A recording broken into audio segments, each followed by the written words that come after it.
Is Islam intolerant to other minorities?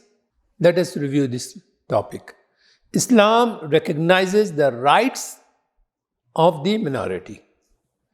To ensure their welfare and safety, Muslim ruler initiated a tax called jizya on them.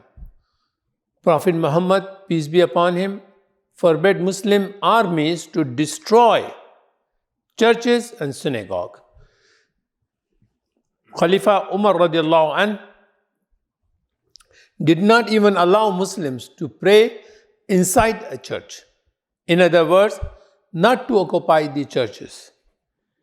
Jews were welcomed and flourished in Muslim Spain, even when they were persecuted across the rest of the Europe.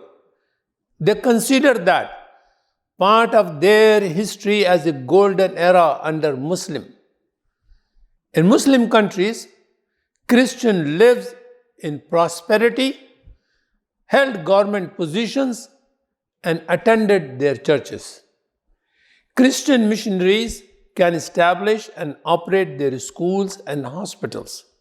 However, the same religious tolerance is not always available to Muslim minorities as seen in the past during Spanish Inquisition and Crusade, or as seen now by the events in Bosnia, Israel, and India.